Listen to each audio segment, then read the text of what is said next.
नमस्कार, स्वागत है आपका आपके अपने चैनल उज्ज्वल जीके में और मैं हूं सीमा शर्मा। आज हम बात करेंगे गुप्त काल की। इससे पहले हम उत्तरकालीन भारत पढ़ चुके हैं, तो लगातार चैनल पर बने रहिएगा और नए हैं तो प्लीज सब्सक्राइब करके बेल आइकन जरूर दबाइए।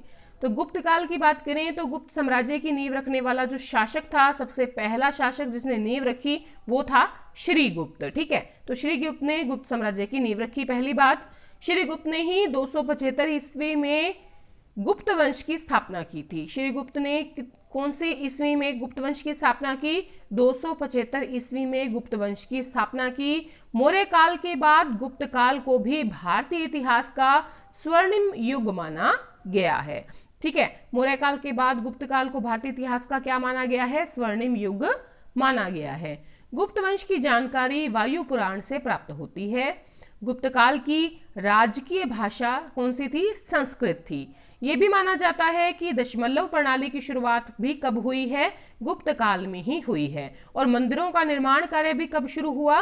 गुप्त काल में ही शुरू हुआ। देखिए, जो कुषाण काल था उसमें मूर्ति पूजा अवश्य थोड़ी बहुत की जा रही थी, मानते हैं, क्योंकि गांधार शैली का विकास भी तब हुआ था, लेकिन प्रॉपर तरीके से मंदिरों का निर्माण और मंदिरों में गर्भगृह बनाना और फिर उसकी पूजा करना वहां पर मूर्तियों की, ये कार्य जो है ये गुप्त काल में शुरू हुआ था। ठीक है, याद रखिएगा।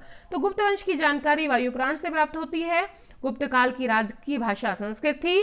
दशमलव प्रणाली की शुरुआत कब हुई? गुप्त काल में। मंदिरों का निर्माण कब शुरू हुआ? गुप्त काल में। आगे बढ़ते हैं। यह माना जाता है कि बाल विवाह की प्रथा संभवतः गुप्त काल से ही प्रारंभ हुई मानी जाती है। गुप्तकालीन स्वर्ण मुद्रा को क्या कहा जाता था? दिनार कहा जाता था।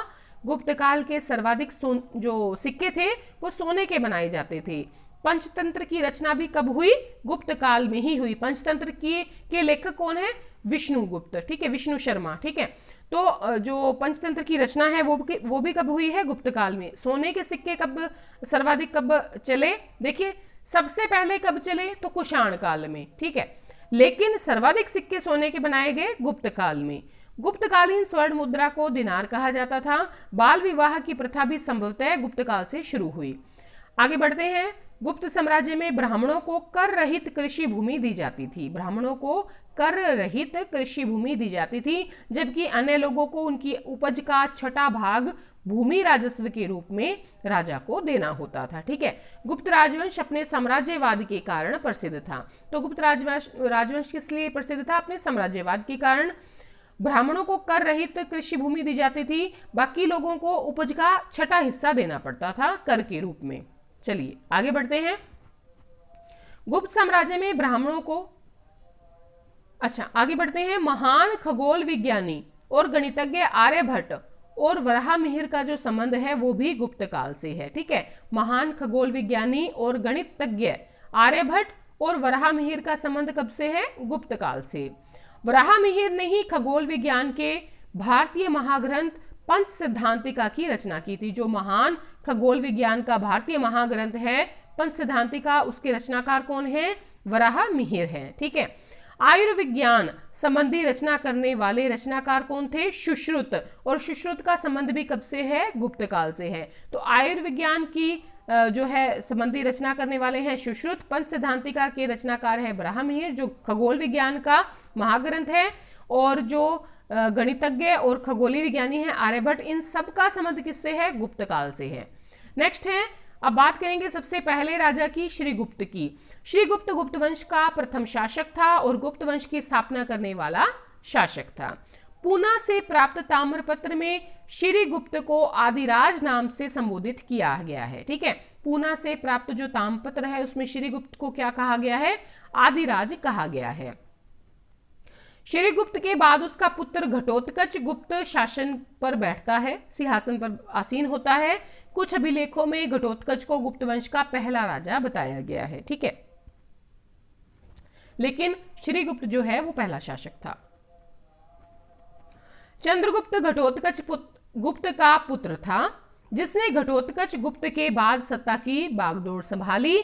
चंद्रगुप्त प्रथम को महाराजाधिराज चंद्रगुप्त के नाम से भी जाना जाता है। चंद्रगुप्त मौर्य अलग है, चंद्रगुप्त प्रथम अलग है। ठीक है, तो चंद्रगुप्त घटोत्कच गुप्त का पुत्र था, जिसने घटोत्कच गुप्त के बाद सत्ता संभाली। चंद्रगुप्त को महाराजाधिराज चंद्रगुप्त के नाम से भी जाना जाता है। महाराजाधिराज एक उपाधि थी जो चंद्रगुप्त प्रथम को दी गई थी। तो 3-4 बातें इसमें मुख्य हैं। सबसे पहली कि चंद्रगुप्त की जो उपाधि थी वो कौन सी थी? महाराजाधिराज। और चंद्रगुप्त प्रथम किसका पुत्र था? घटोत्कच गुप्त का। और चंद्रगुप्त प्रथम जो है इसने ये महान शासक हुआ है किसका? गुप्त वंश का। चंद्रगुप्त प्रथम की बात करें तो संभवतः ये उपाधि जो महाराजाधिराज की उपाधि है उसके महान कार्यों के कारण उसे दी गई। गुप्त वंश का पहला महान सम्राट अगर देखें तो वो चंद्रगुप्त प्रथम ही है। गुप्त संवत शुरू करने का श्रेय भी किसको जाता है? चंद्रगुप्त प्रथम को जाता है। अगर बात करें शक संवत की तो वो कनिष्क ने शुरू किया था। गुप्त संवत किसने शुरू किया? चंद्रगुप्त प्रथम ने। गुप्त काल में सर्वप्रथम सिक्कों का चलन भी चंद्रगुप्त प्रथम ने ही किया था। गुप्त काल में सर्वप्रथम सिक्कों का चलन किसने शुरू किया? चंद्रगुप्त प्रथम ने। बात आती है चंद्रगुप्त द्वितीय की, तो गुप्त राजवंश का अगला शासक चंद्रगुप्त द्वितीय था जो समुद्रगुप्त का पुत्र था, जिसे विक्रमादित्य और देवगुप्त के नाम से भी जाना गया है। विक्रमादित्य इसकी उपाधि थी और इसे शक विजेता के नाम से भी पुकारा जाता है। ठीक है, तो चंद्रगुप्त प्रथम का जो पुत्र है वो था समुद्रगुप्त। समुद्रगुप्त जो है वो भी महान शासक था, वीणा वादक था और बहुत सी विजय उसने की। उसका पुत्र था चंद्रगुप्त द्वितीय, जिसे विक्रमादित्य और देवगुप्त के नाम से भी जाना जाता है। चंद्रगुप्त द्वितीय का अन्य नाम विक्रमादित्य और देवगुप्त, शक विजेता के नाम से भी पुकारा जाता है। चंद्रगुप्त द्वितीय की बात करें तो चंद्रगुप्त विक्रमादित्य ने लगभग 40 वर्षों तक राज किया। ठीक है, चंद्रगुप्त प्रथम की जो उपाधि थी वो महाराजाधिराज थी। अब ये जो समुद्रगुप्त का पुत्र है चंद्रगुप्त द्वितीय, इसकी उपाधि थी विक्रमादित्य। तो चंद्रगुप्त विक्रमादित्य ने 40 वर्षों तक राज्य किया। विक्रमादित्य के शासन काल को भारतीय कला और साहित्य का स्वर्णिम युग कहा जाता है। साथ ही ये भारत के इतिहास का भी स्वर्णिम युग माना जाता है। ठीक है, तो भारत के इतिहास का स्वर्णिम युग चंद्रगुप्त द्वितीय के काल को कहा गया है। विक्रमादित्य के शासनकाल को भारतीय कला और साहित्य का स्वर्णिम युग कहा गया है।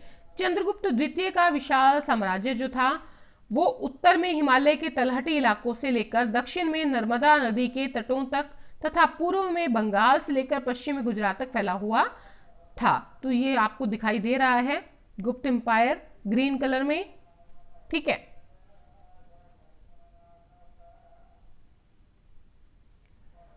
उस्मान एम्पायर जो है वो आपको पिंक कलर में दिखाई दे रहा है। ठीक है, तो ग्रीन कलर का जितना भी एरिया आपको दिखाई दे रहा है ये सारा चंद्रगुप्त द्वितीय का एरिया था। ठीक है, चंद्रगुप्त द्वितीय की प्रथम राजधानी पाटलिपुत्र और द्वितीय राजधानी उज्जैन थी, उज्जैनी या उज्जैन थी। ठीक है, तो उत्तर में हिमालय की तलहटी इलाकों से दक्षिण में नर्मदा नदी के तटों तक और पूर्व में बंगाल से लेकर पश्चिम में गुजरात तक ये फैला हुआ था।